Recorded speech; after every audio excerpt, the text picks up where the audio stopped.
Hello! Come with us on our Albay Bicol Casas adventures. Let's go! As we explore the Japanese tunnel. There's 21 tunnels here. We're going to the Japanese tunnel. Arigato! From Quitinian Ranch, there's the Japanese tunnel. There's Mount Mayon. There's Quitinian Ranch. We're gonna go in. Let's go! Let's go! Let's go!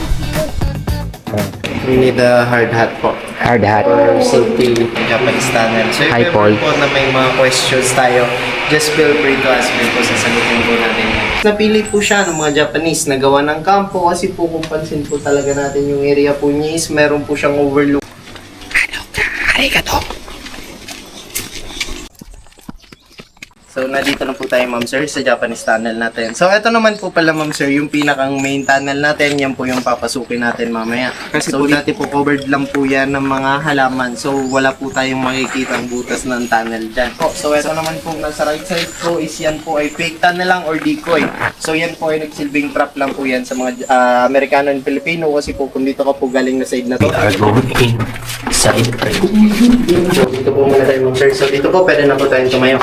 So, ayan naman po, ma'am sir, design lang po yan ng mga Japanese na may mababa lang po silang entrance kasi po yung mga Japanese is nag-guide lang po talaga sila ng 4 to 5 feet and then yung mga Amerikano natin is nag-guide po sila ng 6 to 7 feet kaya nahihirapan po sila dyan pumasok. So, ito naman po, ma'am sir, is the plan B exit. Ang exit naman po ng plan B na to, isa baba naman po siya ng bundok. Ayan po. Nagulat ako. Hindi mo narinig sir. Hindi narinig kita pero nagulat pa rin. Kung nagawa na po yung ibang tunnels, eto pong kulungan na to ay na-transfer na po dun sa ibang tunnels and then eto pong space na to ay naging tulugan na lang. Hindi lang po. Okay, mga exits na yan. Palit na palit yung gagawang ba? So may payata dun. So there's tindi na mga Japanese. Dito ka na lang dito sa step.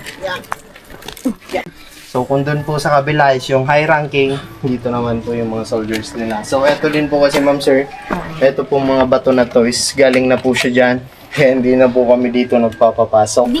The side po. Ito naman po ma'am sir, na dagta na to. Pag kinolect po natin to, ito po kasing dagta niya ma'am sir is flammable po siya. Ayan po. So kahit amuyin po natin to ma'am sir is hindi po siya mabaho. Parang ano siya, mabango. Yes po.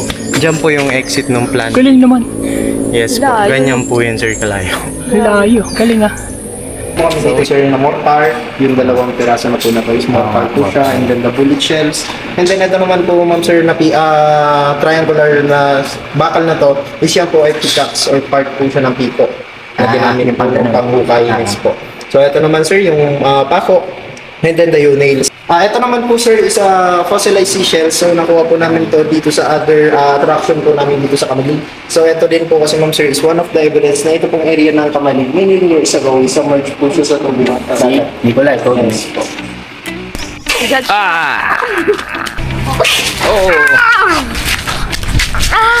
We're gonna go back to our